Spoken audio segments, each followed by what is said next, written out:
Hello student, स्वागत है एक बार आपका फिर से मिस्ट्री के यूट्यूब के स्टडी मंत्र चैनल पर। आज हम स्टडी करने वाले हैं प्लांट बायोडाइवर्सिटी कॉन्सेप्ट, जिसके अंतर्गत आज हम स्टडी करेंगे अल्फा बीटा गामा डाइवर्सिटी को भी आज हम स्टडी करेंगे। सबसे पहले हम लोग नोट डाउन करते हैं प्लांट बायोडाइवर्सिटी कॉन्सेप्ट का इंट्रोडक्शन की किसने सबसे पहले प्लांट बायोडाइवर्सिटी कॉन्सेप्ट प्रस्तुत किया। तो अब हम Let's start about plant biodiversity concept.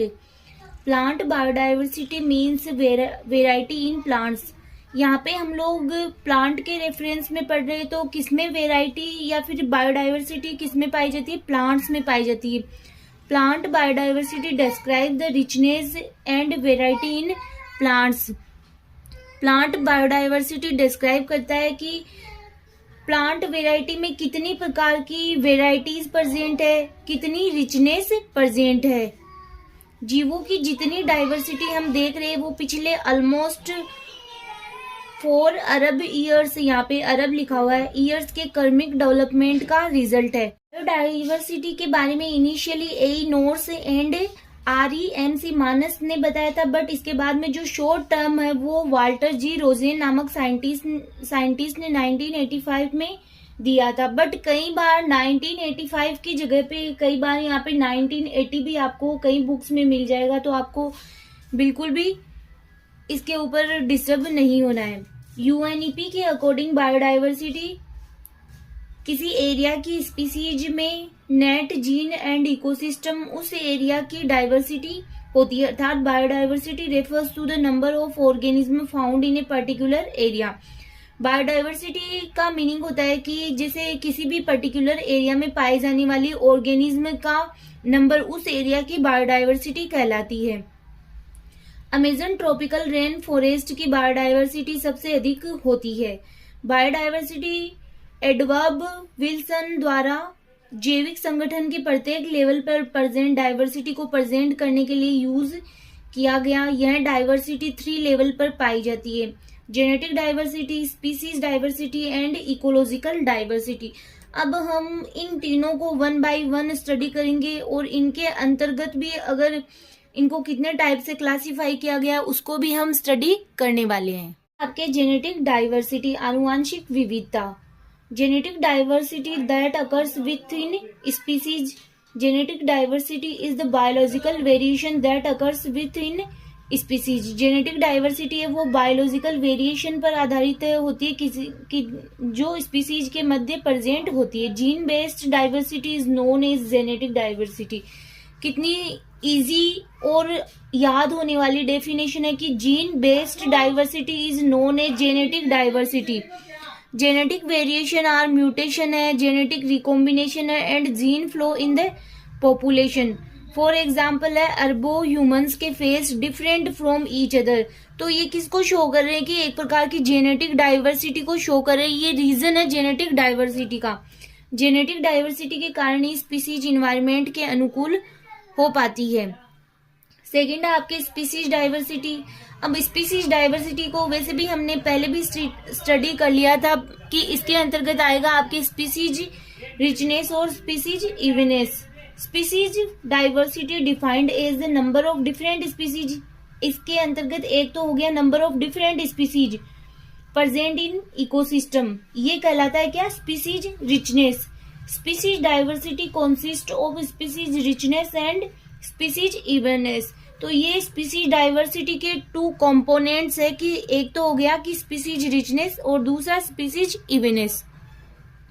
Species richness का मीनिंग होता है कि number of different species present in ecosystem, कि कितने अलग अलग टाइप की डिफरेंट स्पीसीज किसी इकोसिस्टम में प्रेजेंट है, उनकी संख्या स्पीसीज रिचनेस कहलाती है। Tropical areas have greater species richness. जैसे कि हमने पहले भी बात की थी कि जो ट्रॉपिकल एरियाज है, जैसे कि ये यहाँ पे आपका ग्लोब है, तो यहाँ पे ट्रॉपिकल रीजन है, वहां पर स्पीसीज डाइवर्सिटी बहुत ज्यादा पाई जाती है। और जो पोलर एरियाज होते हैं वहां पे स्पीसीज डाइवर्सिटी या स्पीसीज रिचनेस कम पाई जाती है।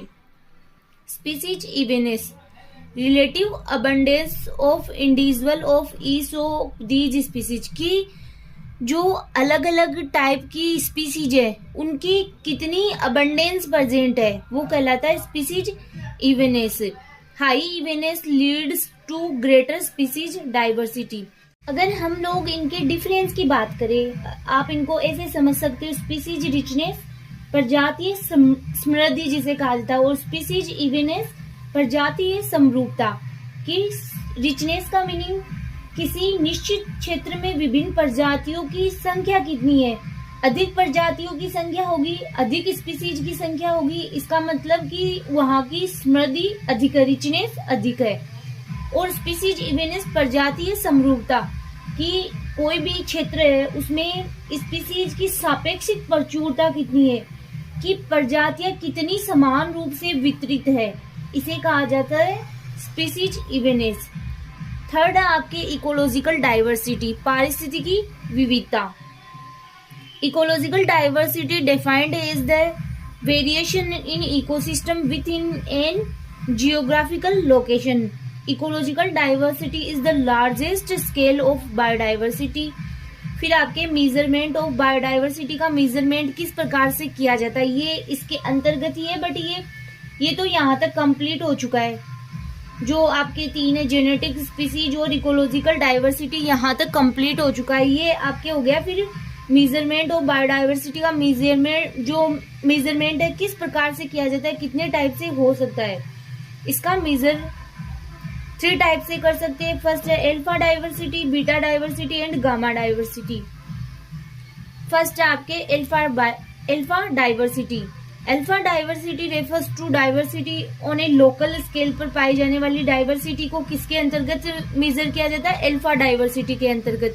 The main diversity of a species in different habitat on A small scale is termed alpha diversity. तो स्मॉल स्केल पर जो डाइवर्सिटी पाई जाती है उसे कहा जाता है alpha diversity. Beta diversity refers to the diversity in between 2 adjacent ecosystem, कि 2 इकोसिस्टम में पाई जाने वाली जो डाइवर्सिटी है उनका मेजर करते हैं हम बीटा डाइवर्सिटी के अंतर्गत। गामा डाइवर्सिटी, अब ये दोनों हो गए तो इसका मतलब ये हुआ कि गामा डाइवर्सिटी के अंतर्गत आ जाती है टोटल स्पीसीज डाइवर्सिटी को हम कहते हैं gamma diversity. Gamma diversity refers to diversity in the total species diversity in a landscape. The term was introduced by R.H. Whittaker together with the term alpha diversity and beta diversity. जो ये term है उनके तीनों के ही reference में लिखा हुआ है, ये आप ओनली फॉर गामा डाइवर्सिटी के रेफरेंस में आपको नहीं समझना है, ये अलग से पॉइंट है आपके, कि the term was introduced by R.H. Whittaker। ये टर्म है वो R.H. Whittaker द्वारा दी गई है, किनके रेफरेंस में, अल्फा डाइवर्सिटी और बीटा डाइवर्सिटी के भी रेफरेंस में। तो ये था आज का आपका टॉपिक। आज के लिए इतना ही, नेक्स्ट लेक्चर में हम नए टॉपिक के साथ फिर मिलेंगे।